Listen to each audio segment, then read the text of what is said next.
Good afternoon and welcome to this edition of KTN Newsdesk. My name is Edith Kimani. We are continuing with a story which has created shock and fear among Kenyans, people still trying to come to terms with what happened in Mandera. We do have reporters at City Mortuary, and we also have Sam Ogina, who's just returned from Mandera with more details of that incident, and that's where we kick off this bulletin this afternoon.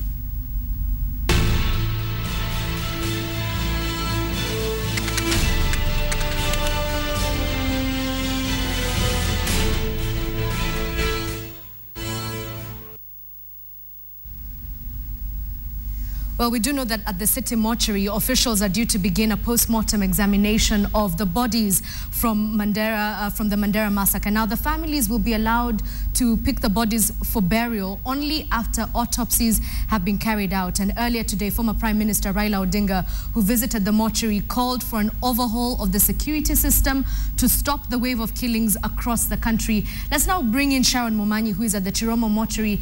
Sharon, a lot of disbelief from family members who are just coming to terms with this, but let's go back with former Prime Minister Raila Odinga and what he said when he arrived there.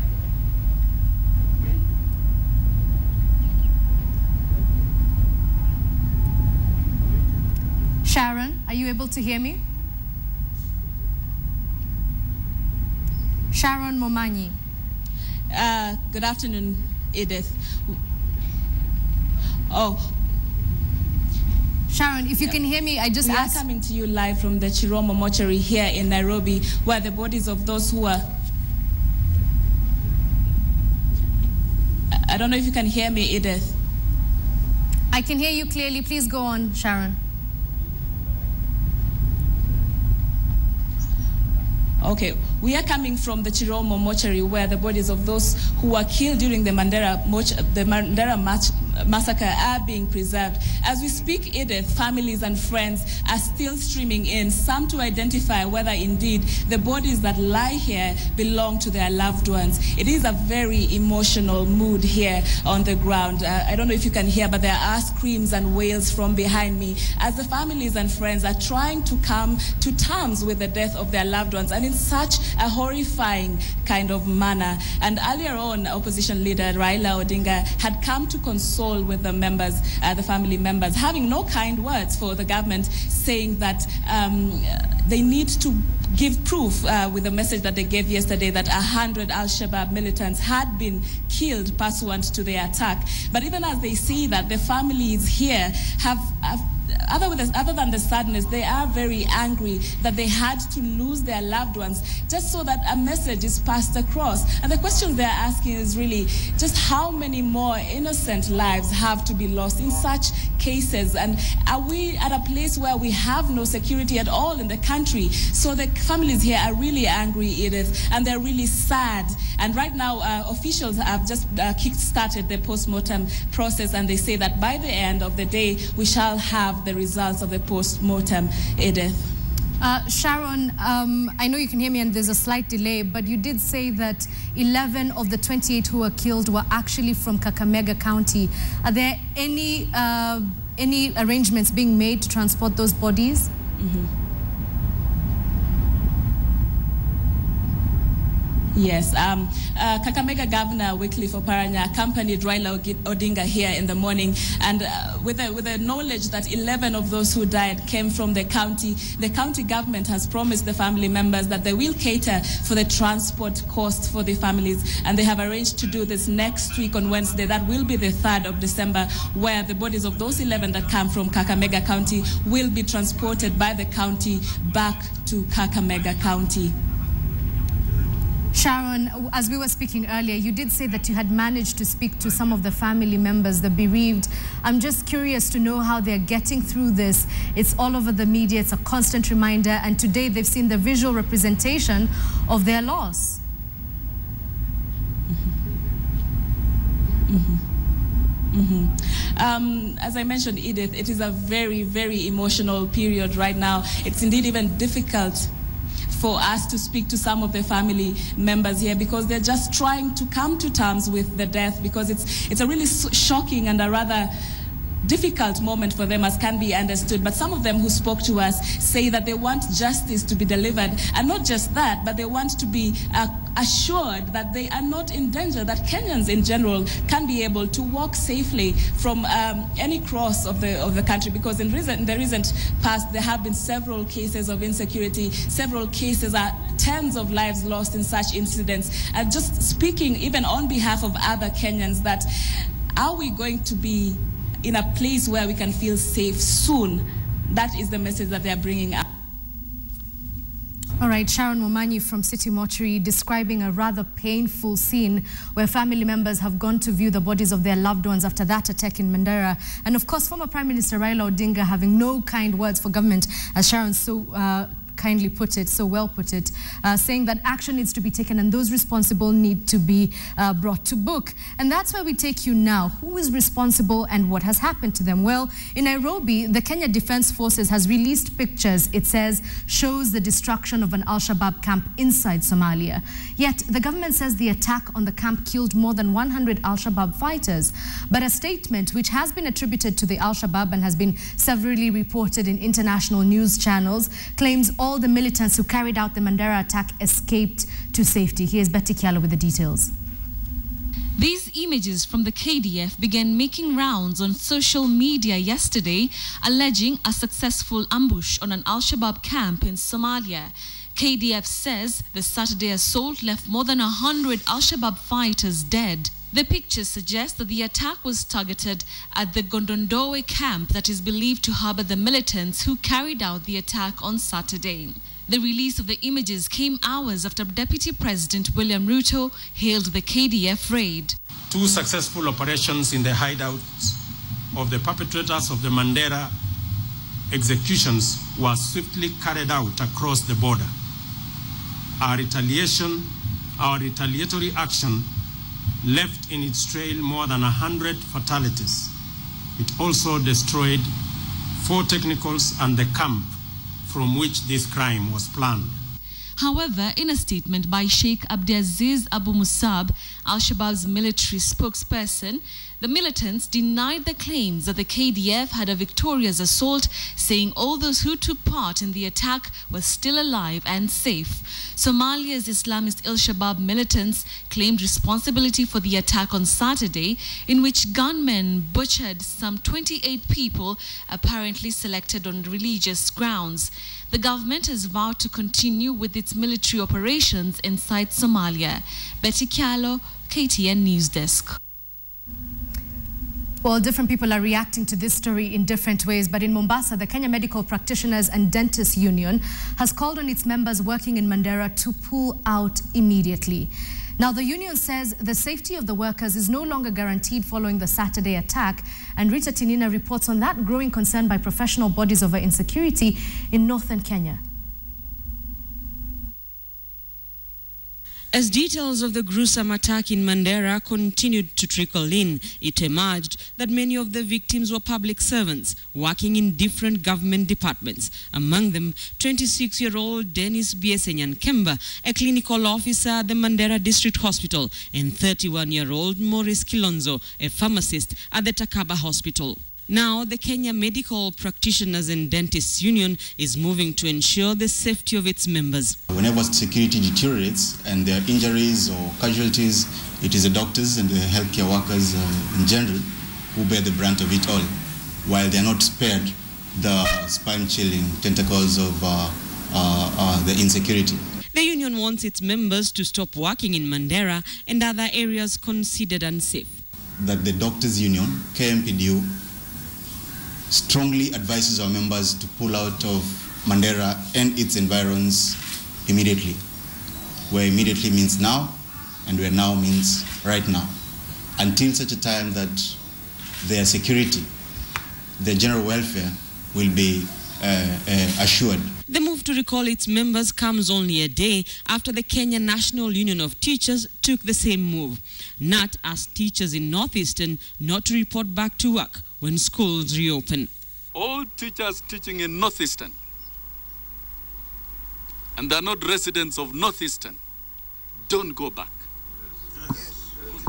Don't go back. Don't try. All teachers who are not residents of other insecure parts, Marsabit and Moyale, don't go back. And Turkana, and any other area that we shall so advise. 22 teachers were killed in the Saturday attack. 2 policemen and a carpenter also lost their lives.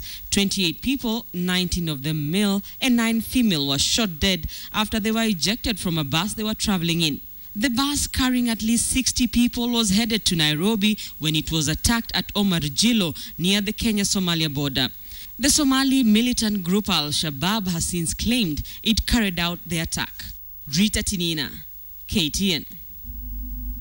Observers already reading different messages from those professional bodies calling for the removal of their experts from these areas. Do let us know what you think. Our Twitter handle is at KTN Kenya. We're very curious to know what your take is on this. But we take you now to the killing grounds of Arabia, a name that will no doubt remain with us for a while in Mandera, where residents are still grappling with what is easily the worst attack in this area this year. KTN Samogina spent an entire day on the scene of this latest terror attack, and he now reports on the confusion that still surrounds the Saturday incident and the police response thereafter. The Mandera bus attack scene bears the hallmark of a killing field 200 meters from the Mandera Elwak Road at Arabia Town. Personal belongings strewn the scene. But spent bullet cartridges are scattered around, a clear indication of the execution that happened here. Meters from the scene is the Kenya-Somali border separated by a river. The vehicle was directed towards the Somali border before it got stuck. The insurgents having picked an unmanned route that heads straight into a Somali town of Hadija Haji in Somalia. We are trying to, imagine that perhaps there was some inside job, because looking at the timings and the number of people that were executed, it's really wanting. The ill-fated bus belonging to the Marka Bus Company was towed and parked at the Mandera police station. The bus bearing a testimony of the attack. A shattered window and bullet holes on the side body of the bus. All the luggages for the traveling passengers remained intact, but some scattered on the seats and the floor of the bus, given the stampede that occurred when the insurgents struck. These were real, Al-Shabaab people. In Mandera town, it is business as usual. A day after the Inspector General of Police ordered security escorts for buses using the Mandera route, 2 buses arrived from Nairobi unaccompanied by any security officers. Nonetheless, security chiefs in Mandera have warned transporters to use alternative routes not close to the Somali border. The route that is closer to the border, because they are taking advantage of the closeness of the border and the porousness of the border to come and carry out these heinous acts. So we have for the moment asked the transporters to make sure that they change their route, they leave Mandera, pass through Ramu up to Elwak under police escort. This is the main road that leads to the Kenya-Somali checkpoint just miles ahead, and after the checkpoint is the town of Bulahawa in Somalia. While this might be a checkpoint that is guarded by the Kenyan authorities, well, the Kenya-Somali borderline is a porous border that is usually breached at will by the Somali insurgents when they strike, and after committing their acts, they disappear into the thickets within the Somali-Kenya borders.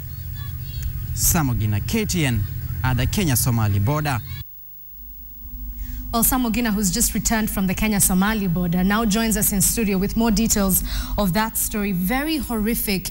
I'm just curious to know, you did say that business as usual is back to usual in Mandera, but how are people feeling about it? Well, you can call it an easy calm, because what the feeling is on the ground is these guys are neglected, because Somali border is just a few meters away, so to speak. And that is, from the story, that is the manned border. But it just stretches a few meters, and then after that it is a porous border all the way to Ethiopia and down south to the Kenyan coast. Let's go back to the details, because I think there's a lot of confusion, even as we said in our intro earlier, of what exactly happened. So can you give us a timeline? So the bus leaves from Mandera to Nairobi at 4 a.m. Yeah, it leaves Mandera to Nairobi at 4 a.m. and then it goes, because the route dictates that they sleep in Garissa at around 9 in the evening. Yeah. But on this day, that is Saturday morning, before getting to Arabia town at a place called Umar Jilao, that is, say, 45 kilometers from Mandera town. That is probably after 45 minutes of traveling, they encounter the first ambush. They are flagged down by a group of guys who are donned in military regalia, combat gear full from top to bottom, balaclavas in their face. So you can't really tell who these guys are because they're covered on their faces and they're all in full military gear. So they're flagged down, they're flashed with torches, but they move ahead. They don't stop at this point? They don't stop at this point. Okay. The next choke point, that's when they were shot at. A few rounds were fired. One got into the bus and actually killed one person instantly. But still, the bus driver decides, let me move forward. But now, the third choke point, that's when they met this group of insurgents and one person was holding an RPG towards the bus. Just describe what an RPG is for an the RPG is a rocket-propelled grenade. Yeah. So it's fired and then goes straight ahead. So the bus driver at this point realizes that there's no way out. Yeah. I have to stop. I have to stop. At which point he does. He does. And then before four guys get in, when he stops, this group goes to the driver and tells him, so you think you can run away and hide? He's slapped, he's told to get out of the bus, and then they were having some sort of spade or something, and he's also kicked with it. And then he was asked, well, tell your people to open the door into the bus. The conductor, the mechanic who was seated just at the front refused to open the door. The driver was told, you go open the door. He complied, because really he was cornered. There's no way he was going to turn it down. He complied. He opened the door, four guys got in and asked everyone to move at the back of the bus. So that's what you were describing in your story. And Richard Tinina did mention this as well, the scattered clothes. Yes, exactly. This is from that confusion. Exactly. Okay. Yeah. Four guys get in. The other guys now escort all right. the bus. And so, Sam Ogina, the question is, if this bus was headed to Nairobi, how then was it found on a road that leads directly to Somalia? So when these guys accosted the bus and they commandeered it and diverted it into a route that leads actually right into Somalia, they get the bus into that route. And they escorted it like 200 or so meters. And then it got stuck because it had rained that previous night. So they asked the mechanic, we need to get this bus out of here. We need to keep moving because you guys thought you were going to be smart. Now you're going to do everything that we tell you to do. He got a spade, tried digging the bus out of the mud.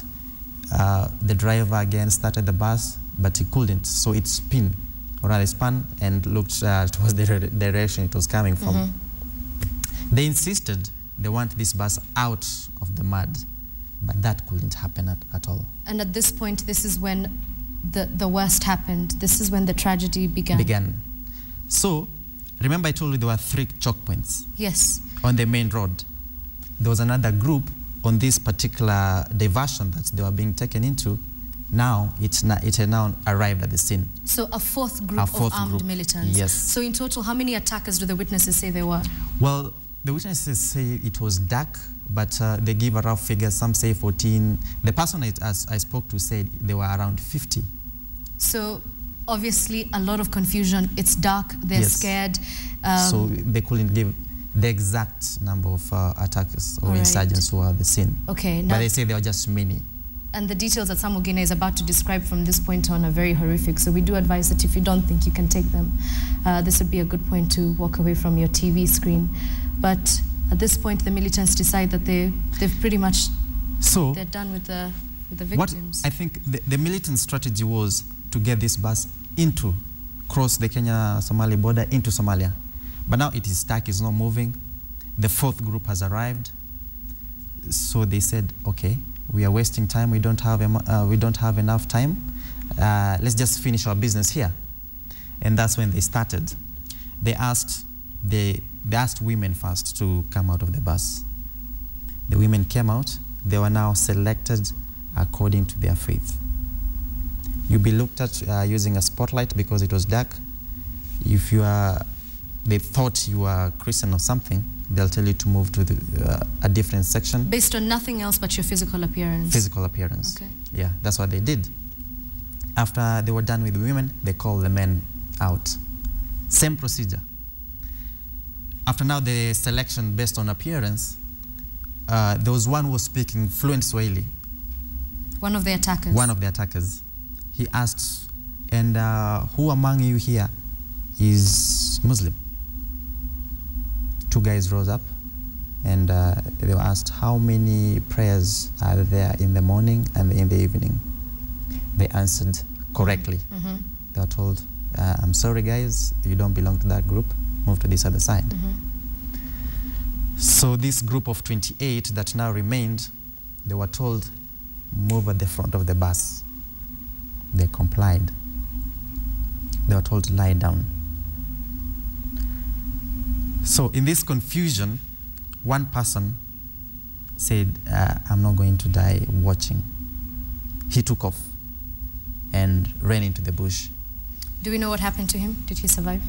Well, they fired at him, but I think he managed to escape. Okay. Yeah, according to the witness who told me, who recounted the ordeal. Yeah. Because after the incident, they couldn't find him. So that one managed to escape. 28 are left lying face down exactly. in front of the bus. Yes. And this is where now the tragedy is. You are lying down, knowing nothing that is going to happen to you, and then they open fire to each and every person. And it was headshots on 25 people. Headshots. I was told 3 were hit in the abdomen. Mm-hmm. And all of them were obviously fatal shots. Fatal shots. Now, this situation that you're describing is obviously very difficult to even imagine. Everyone in the studio, if I can just describe it, is silent. It's dead silent here. And I'm just curious to know the survivors, the ones who managed to survive this ordeal, how are they doing? Well, first of all, after now the shooting, they told now the survivors, you can get into the bus and leave. When we come back, we don't want to find you here. And they scattered all over. Now these are the insurgents, they scattered. And then after scattering, of course, because of shock and also the confusion, the survivors also flee the scene, taking nothing. They just flew or flown. And how long did they take before security or before they got help? I'm sorry, we're running out of time. So well, this was around, say, 5-ish in the morning. The first group of security officers, it was a chief and his policeman. They got there at 7:30. At the scene? At the scene, walking. Not that they were using a vehicle or something, no, they were walking. So when they got to the scene, they had to call in the immediate or the closest police station. That was at La Fe police station. All right, Sam, you still haven't answered the question, which is the survivors. Are they okay psychologically? They saw people who they know. Survivors are traumatized. Even the person I spoke to wasn't really of sound mind, if I may say so, because the shock and also the trauma of seeing people getting killed as you watch. I was actually informed that one of the persons was moved to Elwak Hospital out of shock. Because has of the been trauma. hospitalized, yes. All right, unfortunately, we have to end this discussion here because of time, but thank you for making time to be with us. Sam Ogina, who's just returned from Mandera, and on that somber mood, we take a short commercial break. We'll be right back.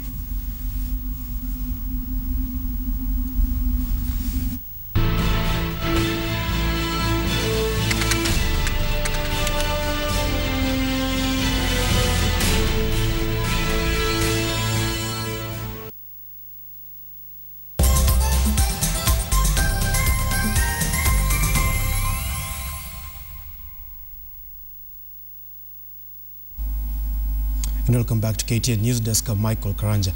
Now, about 2 weeks ago, you saw the president border matatu all the way from State House and end up at KICC. And it was significant to some extent because that was the launch of a kind of national cashless system for transport. And in studio today, just to tell us more about these cashless systems and how it's going to work starting from December, I am joined by Francis Major, who's the director at the National Transport and Safety Authority. Francis, if I was just to ask you, Cashlight is something that we've had over the last few months. It was supposed to start sometime in June. Yes. Got delayed. But where are we in terms of a cashless transport system? Thank you very much, Michael. And to begin with, there's a legal notice number 23 of 2014, which spelled out a number of regulations, policy regulations, in the way the PSV industry is to be operated. And one of the recommendations was Cashlight. Cashlight is a professional word to use, but most people will say cashless. Yeah. So we are starting the implementation. There was a number of technical issues that needed to be resolved before we move forward. We are happy that this has now been done, and we are good to go.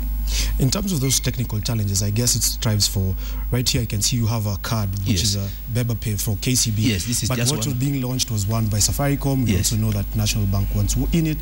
Family Bank wants a card that they can use. So how are all these cards going to talk to one another, or are they going to be specific to certain buses? Yeah, I think so far we have allowed 6 companies to operate this service. We have KCB operating a card called Prepare. We have Equity Bank. We have Family Bank. We have Cooperative Bank. We have Safaricom. We have a company also called we have a company 1963. Not 1963. 1963 in partnership with Safaricom. There is Mobile Pay or Tangaza. So far, those are the people who have been allowed to operate, and they are good to go. But do the cards talk to one another? Because I assumed Beba Pay, one of the cards that were made, I think Abiria was specific to KBS. Yes. So are the cards talking to one another as NTSA come up with a platform where you're able to use one card for different matatus? Yeah, I think one of the issues that really we had to make sure that actually there are a number of issues that we had to address. The first one was interoperability. That if I'm using, for instance, the Prepare card, it must be acceptable across all the people who are offering this service. So the terminal, any terminal that will be in any PSV vehicle must be able to accept these cards across board. That has already been achieved, and it was one of the biggest issues. And these people have signed a memorandum of understanding that all their terminals, all their cards will be accepted, because there is a standard that we gazetted. The ISO standard 14443.